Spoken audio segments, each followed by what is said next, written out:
Hi, my name's Ellen Gillette, and in addition to writing and illustrating this children's book, She Bear in the Beautiful Garden, I belong to an international organization called Toastmasters. And as my next project in Fort Pierce Toastmasters, I was to upload a podcast to share with my club. It needs to be an hour long, and I thought, well, what could I do? I could read the book, I could talk about other things, and I decided that I would combine the two.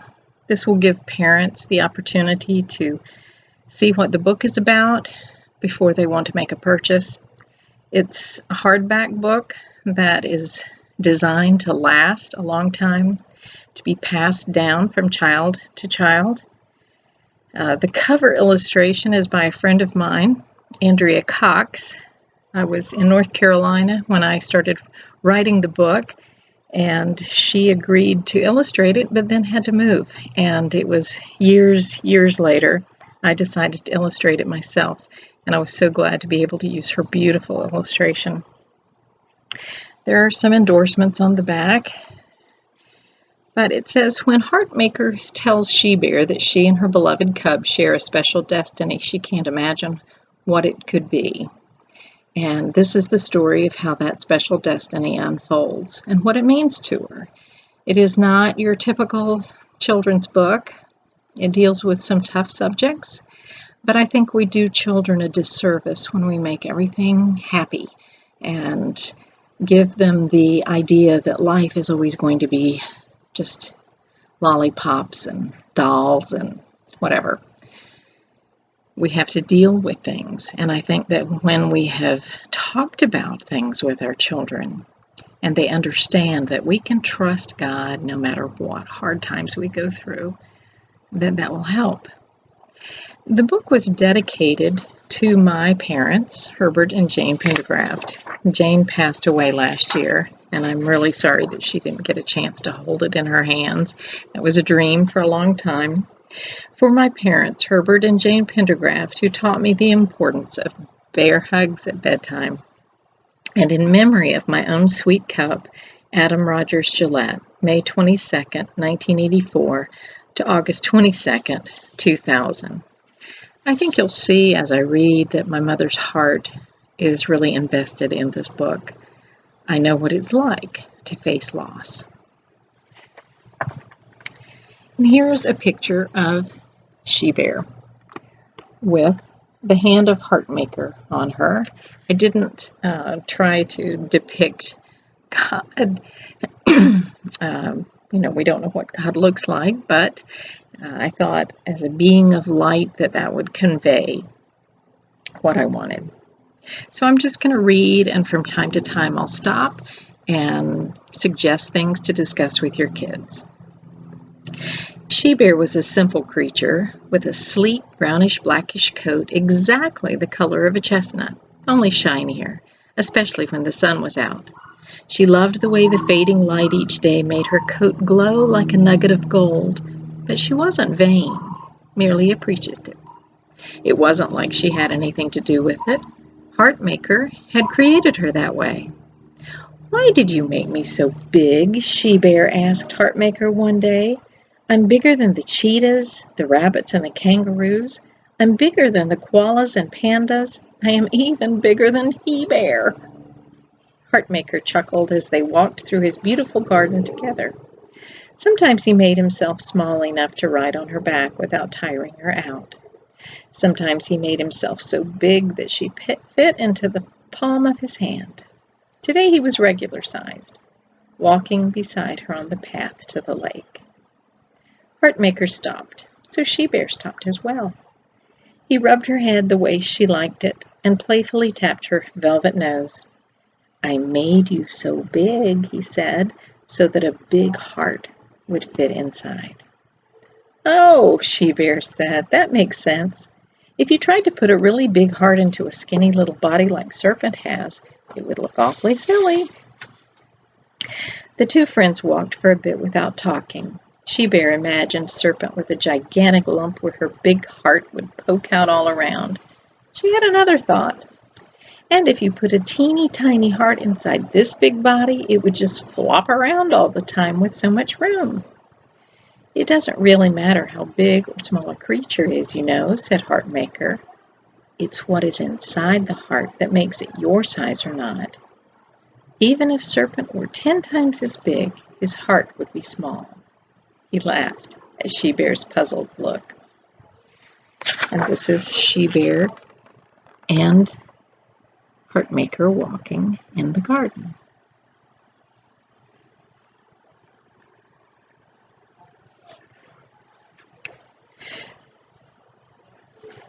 Heartmaker's laugh sounded like a waterfall, so She-Bear was surprised to look up and see that they had arrived at her favorite real waterfall.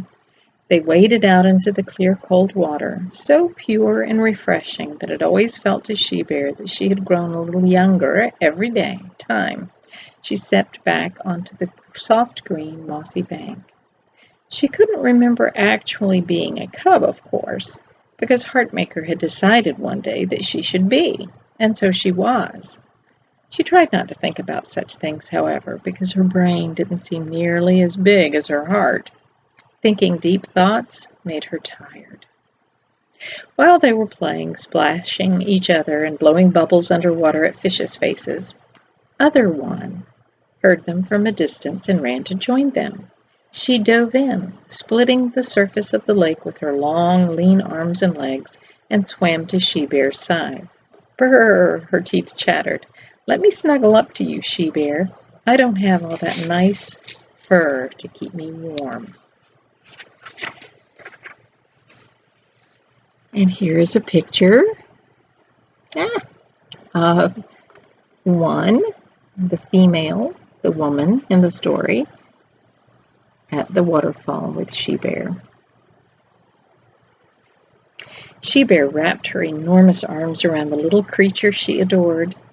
Heartmaker had, in her opinion, stopped working on both Other One and her mate One too soon. Their skin was smooth, like a flat rock from the river bottom or the inside of a shell. When they walked in the forest, sometimes branches scratched them. One day, She-Bear had been with them when One scraped his arm badly. Red stuff oozed from the scrape. When She-Bear licked it off for him, she liked the salty, warm taste. What have you and One been doing today? She-Bear asked her friend. Of all the creatures in the garden, She-Bear enjoyed Other One the most. They both liked to run, for one thing. The cheetahs and rabbits liked to run as well, but Other One didn't try to race the way they did. She loved to just run for the enjoyment, which was why She-Bear ran too. Her short legs were not built for speed. And that was fine. Heartmaker had made her that way, and she was content. She did so love to run, though, to feel the breeze on her face. Other One also understood when She-Bear was upset with her mate.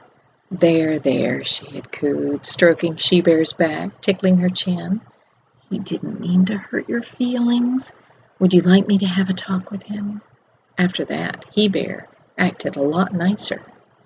Other One lay back in the water, her long hair floating out around her like the thick branches of a walnut tree. She hummed a tune softly, and when she answered She-Bear's question, she sang the words. And you can set the little poem to your own tune. We trimmed blueberry bushes and strawberry plants, picked roses and noses, taught pony to prance.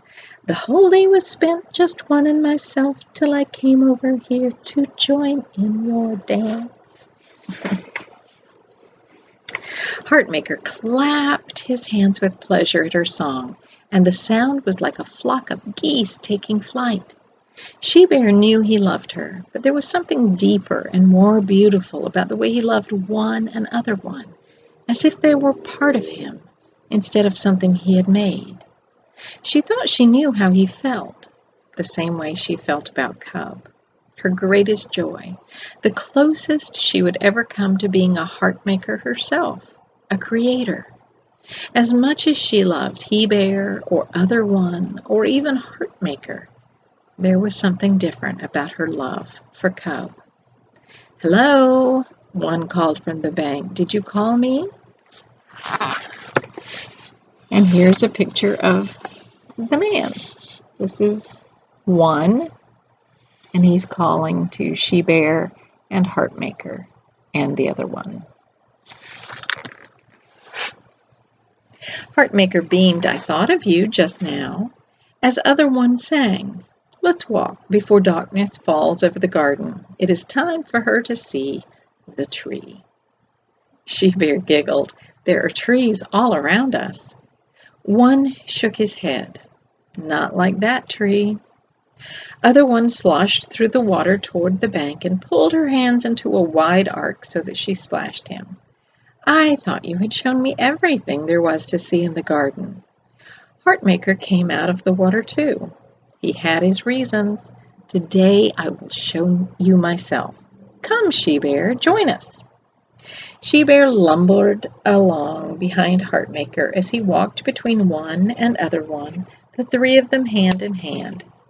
If she were the grumbling sort, she thought, she would complain about the fact that her paws could not grasp another's paw or hoof or fingers, and she really thought she would like to, but she was not the grumbling sort, she reminded herself. Excuse me. She-Bear bounded down the path around and ahead of the others, all the way to a large clearing she did not remember visiting before. In the middle of the clearing, all alone, stood the most beautiful tree She-Bear had ever seen. She loved fruit, all kinds of fruit, but the fruit that hung from the branches of this tree was more everything. It was as if everything she'd previously known about fruit no longer applied. Other trees and bushes were mere shadows of fruit, ideas of fruit. This was the real thing. Frankly, it was overwhelming. And here's a picture of the tree, the beautiful tree. Until this moment, She-Bear considered apples to be shiny, but now, compared to the luster of this fruit, ordinary apples seemed dull as bark. She might have described a pear as fragrant before, but the perfume from this tree was so strong it made her lightheaded. When a breeze rustled its shiny emerald leaves, she was almost certain she heard a faint, hauntingly beautiful melody. What an astounding gift Heartmaker had planted for them! She wondered why one had kept it from his mate, and wondered when he had seen it for the first time. She wouldn't presume to shake any fruit off a tree clearly planted for someone else, of course, but she noticed that a piece had fallen to the ground and edged closer. "No, She-Bear," Heartmaker said gently but sternly. "This tree is not for you." She-Bear nodded. It was enough that Heartmaker had forbidden her. At least she could enjoy its beauty. At least she could take deep breaths of its strange fragrance. She could hardly wait to see the delight on other one's face when she took her first juicy bite. Had one kept the tree a secret so he could have it all for himself? No, that didn't sound like him at all. She was looking forward to it so much that she stopped paying attention to Heartmaker as he spoke to her friends until she heard, as if from a distance, a brand new word. Die? She-Bear shook her head. What is die? Other one walked over to She-Bear and looked at the tree sadly. To die would be to stop living, She-Bear.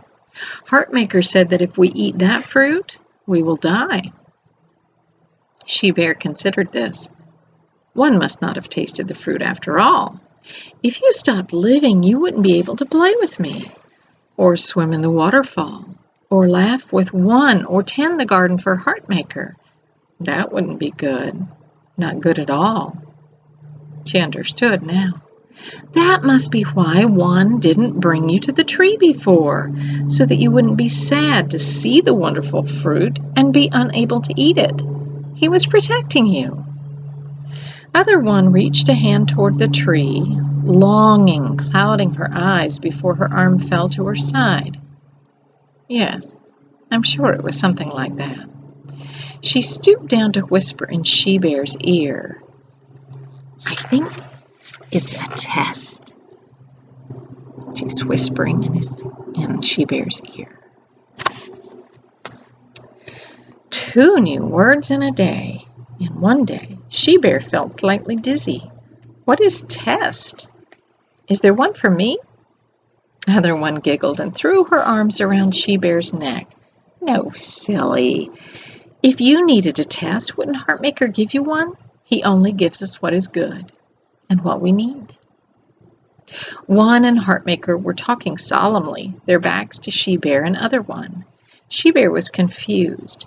I'm glad you understand, Other One, but I'm a simple bear. If you need the tree, why won't he let you eat its fruit? That does seem odd, said a silky voice near She-Bear's feet. She looked down and saw Serpent, a colorful creature with feet like a duck's and skin like the underbelly of the great sea monsters. His eyes sparkled like black gems. Odd or not, that's what Heartmaker said. So that's that. Other One frowned. She hadn't liked Serpent since she caught it teasing a baby robin one afternoon with its sharp forked tongue. He had stopped as soon as he saw her, but the hunger in his eyes had been unsettling, to say the least. And that's a picture of the serpent teasing the baby robin. So as you go through with younger children or even older, you can talk about what's going on in the pictures.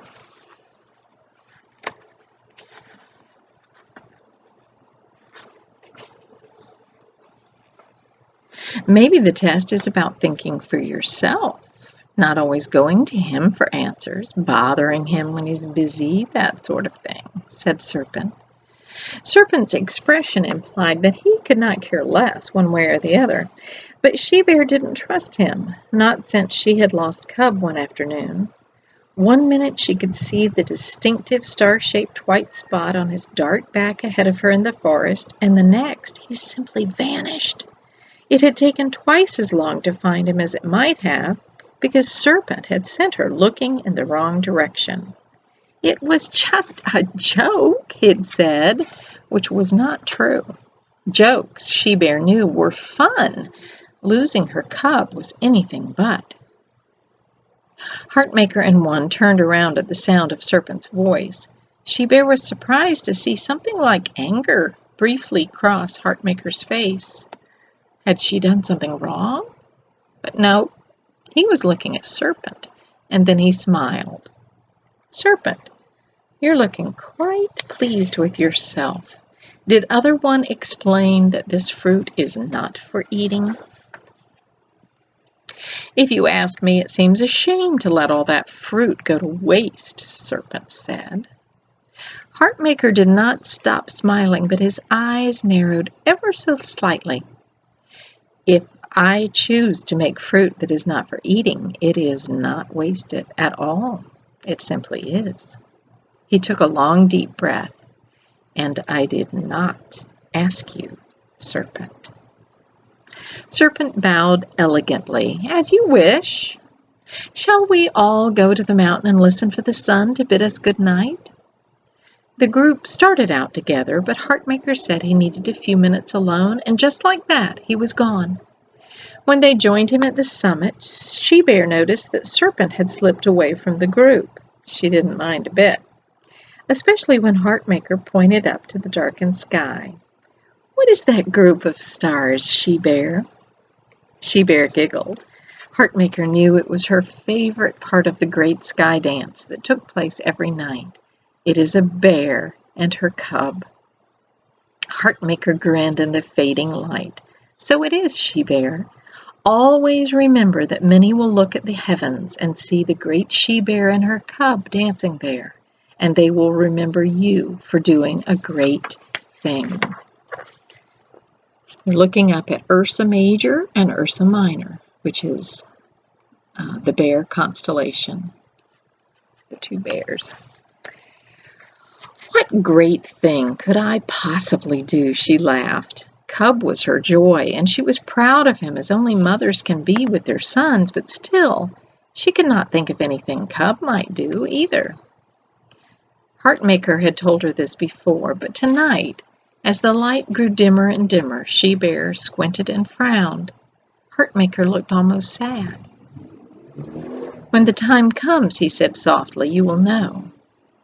She-Bear thought about this until she was too tired and mentioned it to He-Bear, but he didn't understand what Heartmaker's words meant either. Several days later, One came to visit She-Bear as she was licking Cub's face under the best honey tree in the beautiful garden. The bees were more than happy to share with them, and their tummies were full. So we have an illustration of She-Bear and Cub napping under the honey tree. And One doesn't look very happy, does he? One picked up a twig and drew circles in a bare patch of dirt. Sorry, got ahead of myself. After she licked the delicious mess from Cub's face, they would enjoy a nice long nap. He was so big now. The family would need a larger cave soon to make room for the three of them. The anticipation of how wonderful it would feel to stretch and wake up after it was finished was almost as much fun as the nap itself. "Have you seen Other One?" One asked. Well, this was strange. One and Other One were almost always together, and even when they were not, each seemed to know what the other was doing, just as it was with them and Heartmaker. They shared thoughts even when they were apart. "No," She-Bear said, feeling around the edges of her mouth with her tongue and hoping she'd gotten all of the honey off. One sat down. Cub made room so that he could lean his head on She-Bear's back. Satisfied that both she and Cub were suitably unsticky, She-Bear drowsily turned to her friend. "There is nothing in the garden that could hurt her except for branches and such. You don't have enough fur. Surely you aren't worried." He looked worried. "There's that tree. Other One seems drawn to it, like you are to honey. I'll bet that's where she is." "Honey is good for us. What is bet?" She-Bear's eyelids were getting heavier. "Never mind. Honey is very good, but the tree is not. Heartmaker made the tree, so it has to be good." She-Bear yawned, hoping One would take the hint. "You sound like Other One. If Heartmaker doesn't want us to eat from the tree, we should just stay away from it. That's what I think anyway.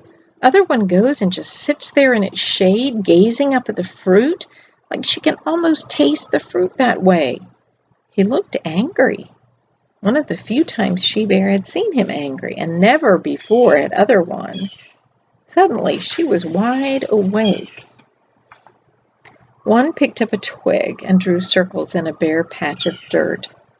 "She used to look at me that way. Now all she talks about is the tree. Why Heartmaker is testing us. How it must be perfect because everything he makes is perfect. How we must think for ourselves." He groaned and lay back against She-Bear. She-Bear tried to piece it all together in her thoughts. She had gone to the tree with Other One herself, but the strong perfume had made her head ache. She had politely declined the next time Other One invited her for a walk.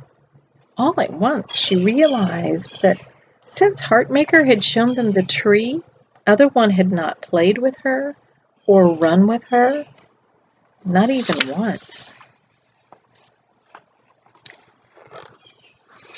So One is very concerned. You can see the star on the back of Cub.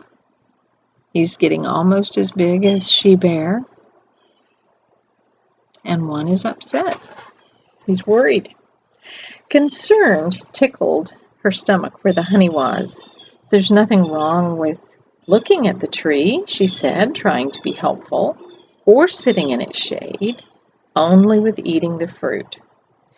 One closed his eyes and made a face that made Cub giggle. Serpent hangs around the tree a lot, too. In a way, She-Bear did not even begin to understand. This was the most troubling news of all, but she tried to make light of it. "There's nothing wrong with Serpent looking at the tree. I suppose it might not even be wrong for Serpent to eat the fruit. Heartmaker only told you and Other One not to eat it," she thought, "and me." It had sounded like no one was to eat it, but Serpent seemed at times to follow a different set of rules. One sat up. I know. I think that's what bothers her the most. She even asked me if Heartmaker really loves us anymore. She-Bear gasped. Something was wrong if Other One had asked such a silly question. Heartmaker was love. Clearly action was needed. I will go with you to find her. Cub, your father is at the lake. Go and stay with him until I come home. She rubbed noses with her young son and patted the white star on his back with one huge paw as he scampered away. The sun had moved halfway through its sky dance by the time She-Bear and One reached the tree. Other One was not sitting in the shade, however. Instead, she was sitting up in the tree itself, on a particularly smooth and broad branch. Beside her was Serpent. She appeared to be chewing something. Here's a picture of Other One up in the tree with Serpent.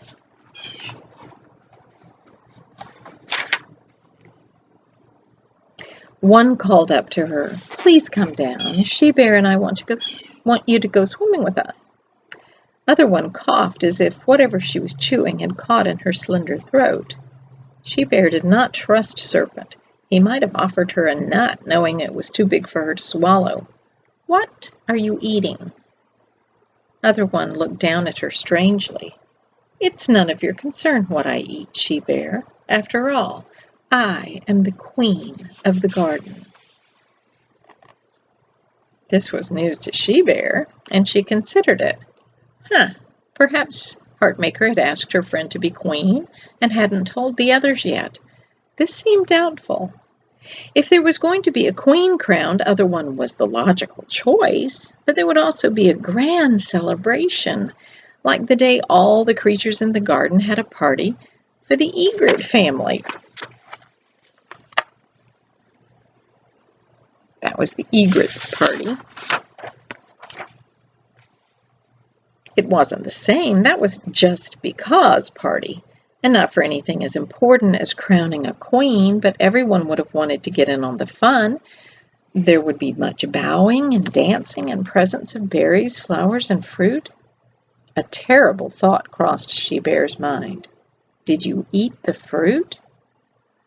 Other One's eyes flashed. What if I did? One ran to the tree and reached up as if to pull her down, but she was too high. Serpent must have given her a boost, She-Bear thought. "You didn't," One cried. "You couldn't. Heartmaker told us not to." Other One laughed and pulled a fruit off a nearby limb, jumped from the branch, and landed soundlessly beside She-Bear. "Silly One. Of course I didn't. I was chewing on a berry Serpent brought me. But look at how tender the skin of this fruit is. And Heartmaker didn't say we couldn't do this."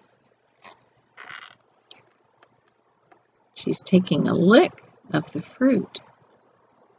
Heartmaker didn't say not to lick it.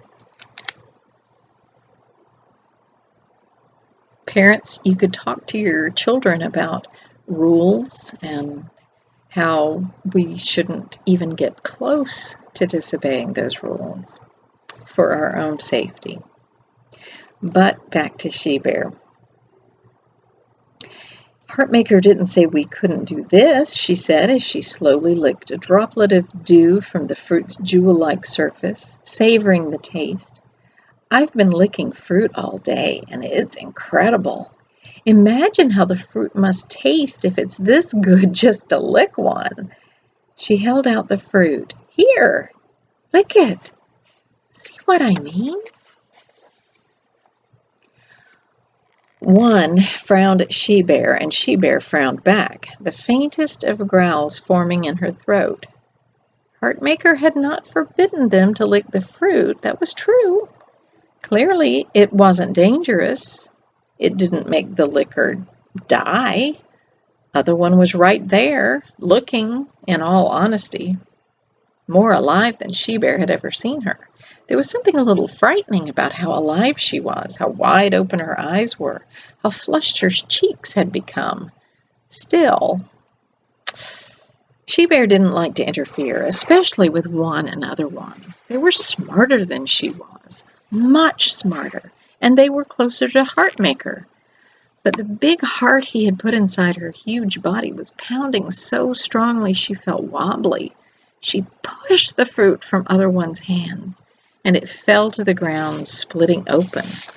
The three of them gasped. Inside, the fruit was red and fluid. It looked exactly like what had come out of one when the tree scratched his arm in the forest, only thicker and richer. What a rose would look like if it was liquid. The sweetness of its smell made She-Bear want to cry. Other one bent down and touched a finger to the inside of the fruit, squealing with pleasure. It's hot! How can a fruit be hot inside?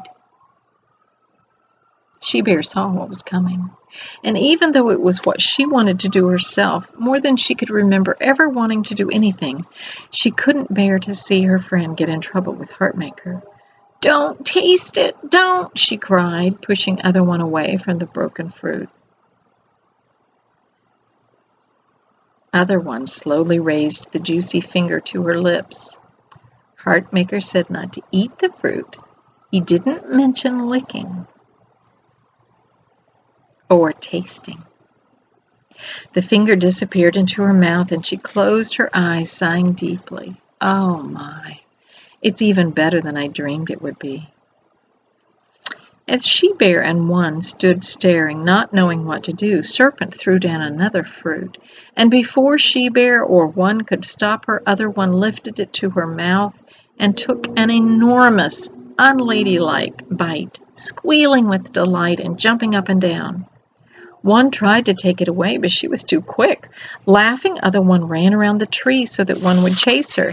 Then she stopped suddenly, catching him by surprise, pushing the rest of the fruit into his mouth. He closed his teeth around it and moaned. "You were right. Unbelievably delicious."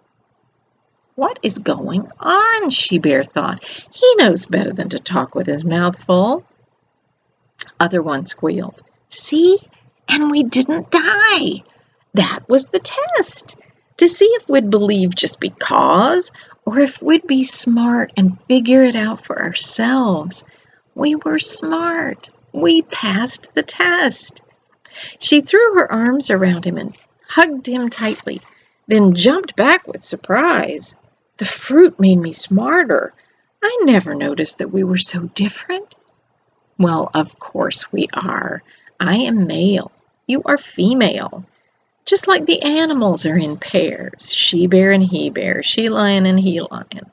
We are a pair, too. That has nothing to do with the fruit." She-Bear could tell he didn't want to talk. He wanted more fruit.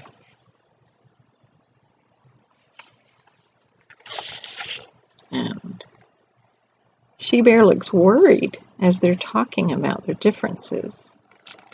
And look at this. One seems to be a little angry. "You don't look any different than you always have," She-Bear snorted, ignoring the growing suspicion that there actually was something different about them. She just couldn't see it. Other one shook her head.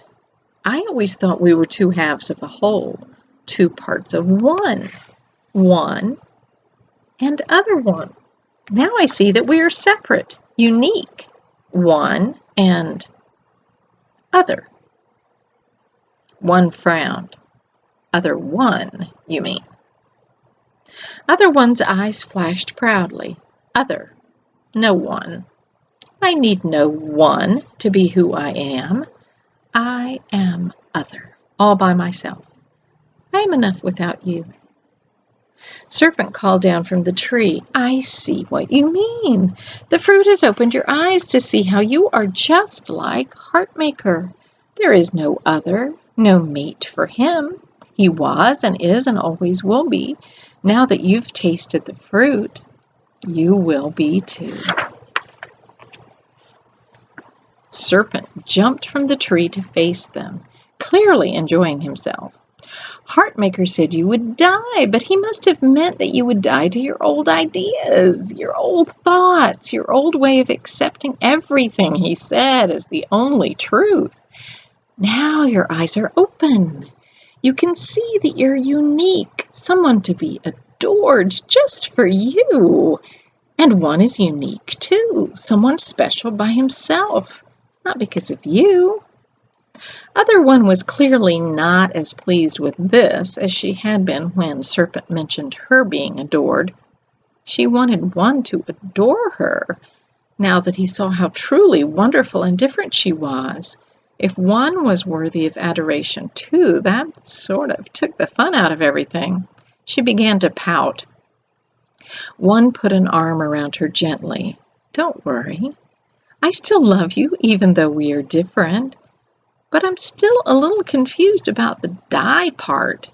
Surely Heartmaker was mistaken, but surely Heartmaker could never be mistaken.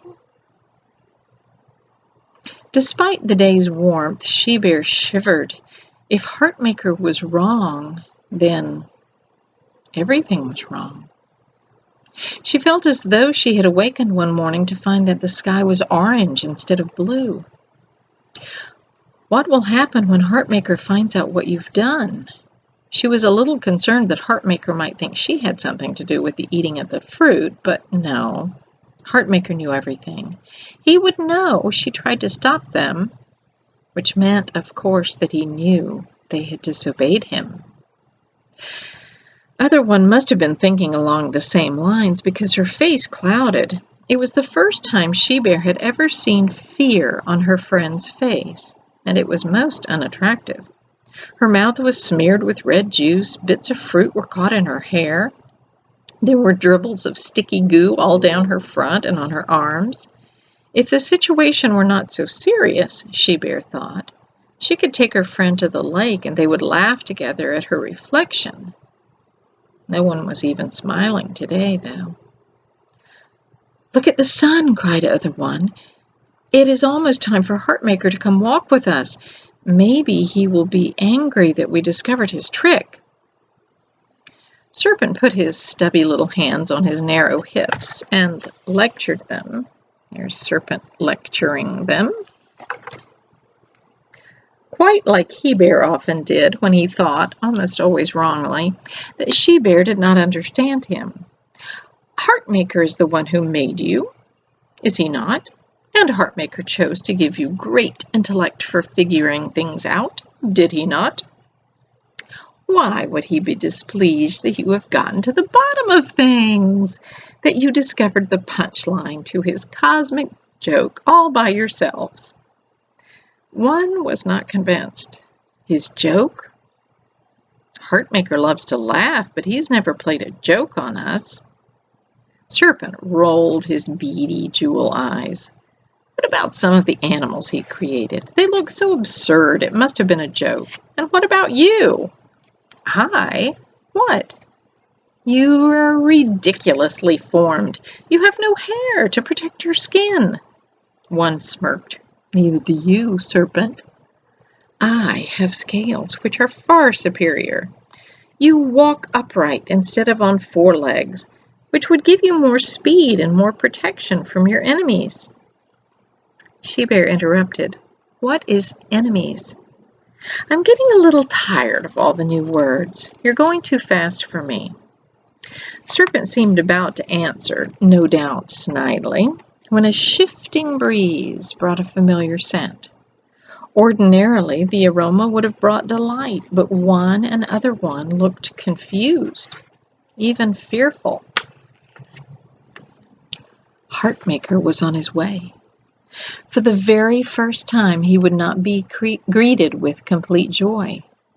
She-Bear decided that she would try and make up for the other's lack because she truly was full of joy and anticipation.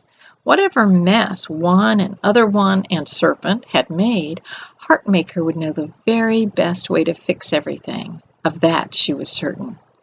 "Hide, you two," Serpent hissed. "You have juice stains all over. Find something to cover them. Before he sees you, I'll clean up the pieces." She-Bear was amazed when her friends obeyed him. She had never known anyone or anything to obey Serpent before. She had never known Serpent to offer his help before. What other amazing things were in store? Soon Heartmaker came into the clearing and hugged She-Bear warmly. "I just saw Cub and He-Bear. They told me you had left to help one. Did you?" He smiled. "Help?" Oh, She-Bear's kind of sad. She doesn't know what's going to happen. She-Bear was suddenly aware that she could have done much more to prevent her friends from disobeying Heartmaker. Her head hung so low it almost touched the ground. "I fear not," she mumbled. "Fear? When have you ever been afraid of anything?" She-Bear sniffled. This was a strange feeling, this tearing apart deep inside her. "What am I feeling, Heartmaker? I don't like it." Heartmaker sighed. "I never wanted you to feel as She-Bear. It is shame and sorrow. Shame that you did not do more, sorrow that others failed. But it is not your fault, dear one. You have nothing to be ashamed of." "I'm bigger than Serpent. I could have sat on him so he didn't talk so much." Despite the heaviness in the air, Heartmaker chuckled. "That I would enjoy seeing. But the task of crushing Serpent is not yours." "I could have pushed one and other one away from the tree, forced them to leave." Heartmaker shook his head. "What would you have done tomorrow, or the next day, or the next year? The tree would have still been here. They decided to eat the fruit before they ever took a bite. If it had not been today, it would have been another." She-Bear let a low grumble well up from her throat. "I would have preferred they not eat it in front of me, though." Heartmaker ruffled the fur on her back. I know. But a true friend who loves despite wrongdoing is a gift. You didn't leave them to face me alone." He held out his arms as if to draw his beloved one and other one to himself. "Where have they gone?" Serpent's head popped out from the leaves on a low branch of the tree. "Heartmaker! I was napping among the fragrant leaves. Quite intoxicating they are. Whom do you seek?" "They are no longer your concern, Serpent." "Ah, one another. I am thinking that they are actually very much my concern now." One and other one. I have not changed anyone's name, and don't get ahead of yourself, Serpent. "Whatever," the Serpent yawned. "You might find them behind the elephant ear tree, which oddly enough is missing a few of its leaves." Heartmaker called toward the tree known for its huge leaves, so much like the great creature that lent it its name. "I have come, as I always do at this time, to walk with you. Why are you hiding?" One and other one walked slowly from behind the foliage, quite silly looking, in She-Bear's opinion, in their hastily fashioned coverings of leaves. One stiff breeze would have blown the leaves away. We heard you coming and were afraid," one managed to say. "I did not see fit to give you fur or scales or petals." Heartmaker gestured at the crude attempt to cover themselves. What made you want to improve on my workmanship?" Other one bit her lip. We noticed. Everything is just out there for everyone to see, and it suddenly seemed, I don't know, inappropriate, embarrassing, if you must know." "It never bothered you before," said Heartmaker. Serpent volunteered loudly from the tree. That was before they ate the fruit. One spoke quickly, running all the words together boldly at first, then trailing off as he heard how ridiculous the words sounded in the garden air. Other one was a gift from you, so when she gave me the fruit, it didn't seem loving not to take it. Other one frowned. I never would have thought of it, were it not for the serpent. And all one had to do was stop me. I would have obeyed him. When Heartmaker did not respond, she added, like always. Heartmaker looked past the pair to a place far away. But you have not always obeyed me, have you? See, they're pointing. One points to other one points to the serpent. They're blaming others for what they did. She-Bear's big heart could hardly bear the pain she saw on her friends' faces. What would Heartmaker do to them? Perhaps she should quietly excuse herself and return home.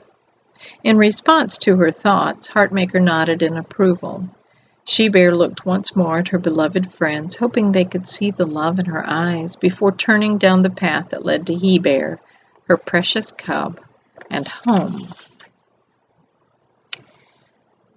Hours later, She-Bear and her family were enjoying the last of their dinner of fresh mixed berries when Heartmaker appeared outside their cozy cave. He beckoned to He-Bear to join him. They spoke for a long time, very serious talk from the looks of things, and too quiet for She-Bear to hear while she tidied up, trying to remain calm. He-Bear came into the cave alone and asked Cub to take a walk with him. Hug your mother before we leave, He-Bear instructed. She-Bear was pleased but surprised. He-Bear didn't usually think such things were important. She hugged Cub back and whispered in his ear that she loved him. As the two lumbered off with Heartmaker between them, She-Bear was suddenly struck by how grown-up Cub was. She often thought of him as being tiny, young, needing her still. Soon he would be old enough for a mate himself, and her role in his life would change. The cave would seem so small without him, so quiet. It was daybreak before He-Bear returned to the cave, gently nudging She-Bear awake. There was a strange scent about him, one she didn't place immediately. You have juice on you, she said, licking his paws. But it was not juice. It tasted like the red, salty fluid that had come out of one's arm the day he was scratched in the forest. She looked into He-Bear's eyes. What happened? Did one and other one die for eating the fruit? He-Bear's eyes filled with tears as he laid a huge arm on her shoulder. Shh, now. No, they live, but they must leave the beautiful garden forever. As punishment, they can never return. So He-Bear has sad news for She-Bear. He can't look her in the eye. And She-Bear is crying. And it gets worse. But it is so harsh beyond the garden. No forests, no shade. The sun will beat down on their skin and they will ache from the heat of the day and the cold of the night. How could Heartmaker send them out like that? He-Bear turned his head, strangely interested in a pebble on the ground, pushing it around aimlessly with a paw. Heartmaker made them clothes to wear. Oh, well, good. Then that's good. This was all so much for a simple bear to take in. She-Bear's head began to spin. The elephant ear leaves certainly hadn't been a good choice. She tried to think of other plants Heartmaker might have used, but nothing came to mind.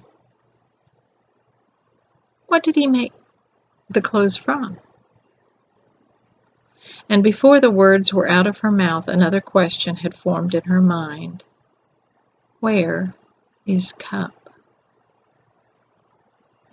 When the words found their way out of her mouth, He-Bear could not answer, sobbing as only an enormous animal can, heaving his weight up and down so that the ground shook. She-Bear ran down the path, following Cub's scent until she reached the lake. At the water's edge stood a big, flat, ugly rock covered with something red and shiny, with little bits of fur. Without stopping, she picked up the scent again and raced down the path to the entrance of the garden, running so fast she thought her lungs would burst. The entrance was guarded by a shining mighty one with his sword of flame. She-Bear looked past him and could just make out two figures trudging across the empty expanse ahead. One and other one, they wore dark clothes.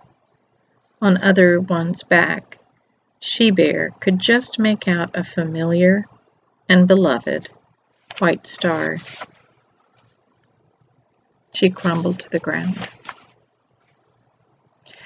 Heartmaker was beside her in an instant. "Do you remember that I spoke of Cub's important destiny?" She-Bear shook her head violently. "Not that. You said they would die, not Cub, not my sweet Cub. Why didn't you kill them instead?" Heartmaker rubbed her back with long, soothing strokes. "Some answers must wait. Believe me when I tell you that I have not asked you and He-Bear to give up something that I was not willing to give up myself. When wrong is done, blood must flow. It is the way, just as the sky dance is the way. There is no changing it.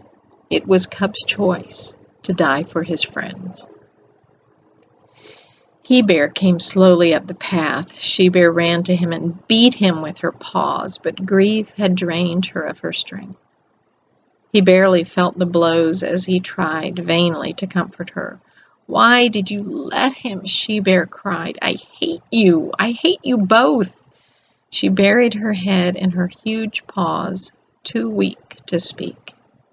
Heartmaker nodded at He-Bear. "Follow them," he said. "Stay with them for as long as you want. If you wish to return to the garden, Mighty One will let you back in." She-Bear took off without a word, conquering the distance that separated her from all that was left of Cub in great bounds and leaps. He-Bear was slower, looking back at Heartmaker several times as he ran, but he caught up to the group as quickly as he could. So here we see the thorns that are going to be on their way. And instead of the lush, vibrant, beautiful garden that was so full of life, they're now in a harsh, harsh land.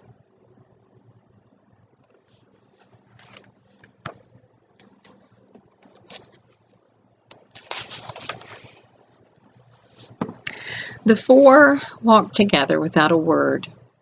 The only sounds were feet and paws on the dry, scorched earth, and tears flowing down smooth cheeks and furry jowls. Without the garden's refreshing air, they tired easily. They walked until they could walk no longer. One and other one curled up between He-Bear and She-Bear. The first night away from the beautiful garden was spent dreaming of rocky ground and cruel words, better left unspoken. Eventually, the sad group found a place suitable to set up housekeeping, but one day, not too long after he had helped one finish clearing a pitiful patch of land on which to plant a garden, He-Bear ate poison berries from a nearby hillside. He died a painful death that evening. She-Bear mourned his passing, but her heart had not yet healed from Cub's death. The pain of new loss was swallowed by the old. A day came not long after when She-Bear announced that she wished to return to the garden. "But we need you," other one wailed. "It is so hard here. You must help us, please." We have the berries, and She-Bear is wanting to leave, and other one is so upset, but she's mostly thinking about what she needs. "You must help us, please." She-Bear sighed. "I have helped you enough, sister. I am tired. The scent of cub no longer lingers on your clothes. It is time for me to leave before I forget I love you, before I forget the garden, before I remember how much I enjoyed the taste of the red juice flowing inside your veins. She turned and left her, the sound of her friends' cries, a lonely discord in the distance, until finally she heard them no longer. So well concealed was the entrance to the beautiful garden that She-Bear was concerned she might never find it. But one night, when she was so tired that she was about to give up and begin searching again in the morning, she stepped on Mighty One's big toe. Whether it was by chance or by Heartmaker's leading her, she neither knew nor cared. Mighty One did not cry out, but a little flame that appeared from his toe revealed him at the entrance. Open the gate, Mighty One, She-Bear has returned. As we knew you would, beloved of Heartmaker, we also mourned He-Bear's passing, as we did Cub's before him. You may have anything you want to eat or drink. What do you wish? I cannot have what I wish until Heartmaker turns this all to ash, and I join Cub in the sky dance.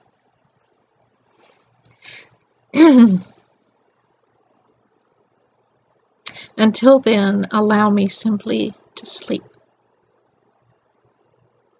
And so She-Bear lumbered down the path from the entrance, all the way past the lake with her favorite waterfall, past the vile tree that still stood shining and radiant in the moonlight, past the homes of all her friends, back to the cave she had shared with her family so long ago. She-Bear curled up inside, heaved a sigh as big as her heart, and went to sleep.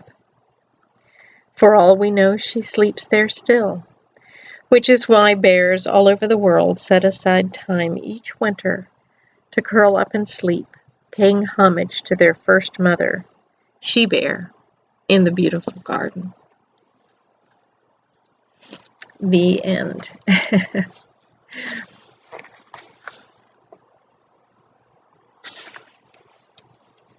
I think it's okay to get emotional. Of course, I miss my cub every day. The book tells a little bit about me. And this is a photograph of me that my grandson, Adam Rogers Gillette II, took. I'm very pleased about that. Writing a book is really the easy part. I mean, it's hard. You invest a lot of yourself into it, especially when I made the decision to illustrate it myself. That was an investment of more time. And I had had a traditional publisher early on who went through 4 contracts, 3 illustrators. It just was not happening. So after 10 years, I finally got the message. Okay, if I believe in this book, which I do, I really believe that this is a sweet, lovely story, that even when things happen that are difficult to endure, that we can trust God, we can trust Heartmaker with his plan and his purpose. It's bigger than us.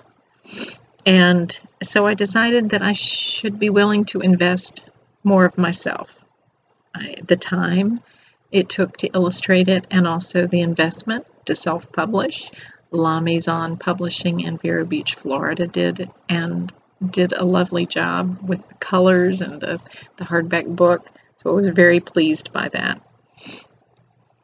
She-Bear in the Beautiful Garden, as I said, can be purchased from me, and I'd be glad to sign it to someone special in your life. That is at www.shebearinthebeautifulgarden.com. And also it's available on Amazon.com, BarnesandNoble.com, at some select bookstores. Any bookstore can order it from Ingram if you have a local bookstore you want to support. But if you order it from me, I'll be glad to sign it. And if you would like to arrange an appearance, a reading, it's too long of a book to read the whole thing, I think, to a group, but to read some excerpts or just talk about writing, talk about mothers and their sons, whatever, I would really treasure that opportunity. So thank you. Thank you for helping me with this first ever podcast that will fulfill an obligation I have with Toastmasters, and also hopefully get the word out about She Bear in the Beautiful Garden. Thank you so much.